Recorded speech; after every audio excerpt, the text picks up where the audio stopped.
Hi everyone, ఎలా ఉన్నారు? Welcome to Raju Surya world. నేనైతే చాలా బాగున్నాను. ఈరోజైతే ఉలవ చారు చాలా ఈజీగా, సింపుల్గా, హెల్తీగా ఇంట్లో ఎలా చేసుకోవాలో చూపిస్తానండి. దీనికైతే ఉలవల్ని మనం 8 అవర్స్ అయితే నానబెట్టుకొని పక్కన పెట్టుకోవాలి. ఈ ఉలవలు అనేవి ఏ డిపార్ట్మెంట్ స్టోర్లో అయినా దొరుకుతాయండి.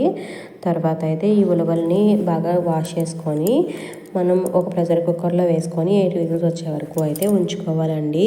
తర్వాత అయితే వాటర్ని అయితే సపరేట్ చేసి ఈ పప్పునైతే మిక్సీ జార్లో అయితే వేసి బాగా పేస్ట్ చేసుకోవాలండి. వాటర్ అయితే అస్సలు పాడేయొద్దు. వాటర్ కూడా మనం చాలా యూజ్ చేస్తాము. ఈ ఉలవలు అనేవి చాలా హెల్దీ. దీంట్లో ఉన్న ప్రతి ఒక్కటి మనం తినడం వల్ల మన ఆరోగ్యానికి చాలా మంచిదండి. తర్వాత దీంట్లోకి తాలింపుకైతే నేను ఉల్లిపాయ, పచ్చిమిర్చి, టమాటా అయితే ముక్కలు చేసుకొని పెట్టుకున్నాను.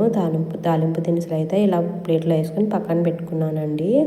తర్వాత ఒక పెద్ద నిమ్మకాయ సైజు చింతపండును అయితే నీటిలో వేసి నానపెట్టుకున్నాను. తర్వాత బాండీ పెట్టుకొని దాంట్లోకి ఆయిల్ వేసుకొని కొంచెం జీలకర్ర, ఆవాలు, ధనియాలు, ఎండుమిర్చి, వెల్లుల్లి అయితే వేసుకొని బాగా ఫ్రై చేసుకోవాలండి. ఈ తాలింపు దినుసులు అనేవి ఎంత బాగా రోస్ట్ అయితే అంత టేస్ట్ అనేది బాగుంటుందండి ఉలవ చారు. తర్వాత అయితే దీంట్లోకి మనం ముందుగా కట్ చేసి పక్కన పెట్టుకున్న పచ్చిమిర్చి, ఉల్లిపాయలు అయితే వేసుకొని బాగా ఫ్రై చేసుకోవాలండి. ఈ ఉలవ చారు అనేది మనకి ఉల్లిపాయలు వేసి తానం పెట్టడం వల్ల ఒక 2-3 డేస్ అయితే నిల్వ ఉంటుందండి. అంతకన్నా ఎక్కువ నిల్వ ఉండదు.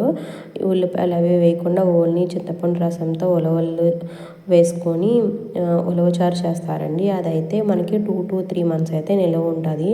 మనకి ఎప్పుడు కావాల్సిందంటే అప్పుడైతే ఆ చారుని తీసుకొని ఇలా తాలింపు పెట్టుకుంటే సరిపోతుందండి.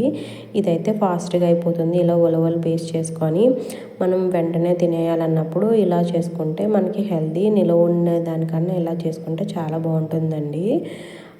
ఇలా తర్వాత టమాటా బాగా మగ్గిపోయిన తర్వాత దీంట్లోకి మనం ముందుగా పేస్ట్ చేసి పక్కన పెట్టుకున్న ఉలవ పేస్ట్ అయితే వేసుకోవాలి. తర్వాత మనం పక్కన పెట్టుకున్నాం కదండి ఉలవల్లోంచి వచ్చిన వాటరు, ఆ వాటర్ని కూడా వేసేసుకోవాలి.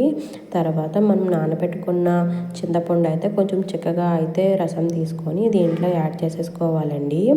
యాడ్ చేసేసుకొని బాగా కలుపుకోవాలి. పప్పు అనేది ఉండలు కట్టకుండా ఉండేటట్టు.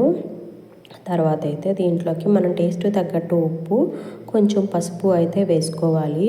వేసుకొని బాగా కలుపుకొని మూత పెట్టుకొని ఒక 5 minutes అయితే బాగా మరిగించుకోవాలండి. చింతపండు అనేది బాగా ఉడికేటట్టు మరిగించుకోవాలి.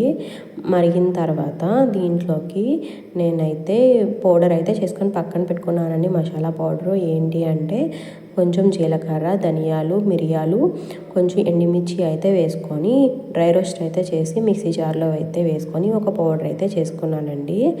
అదైతే దీంట్లోకి ఒక 2 టేబుల్ స్పూన్లు అయితే వేసుకున్నాను. మీకు అది చేయలేను అంటే కనుక సాంబార్ పౌడర్ అయితే వేసుకున్నా కూడా టేస్ట్ అనేది చాలా బాగుంటుందండి ఉలవచారు. అలా కూడా అని చాలా హెల్దీ అయిన ఉలవచారు. మీరు కూడా ఇలా ట్రై చేసి ఒకసారి టేస్ట్ చూడండి. చాలా బాగుంటుంది. Thank you so much.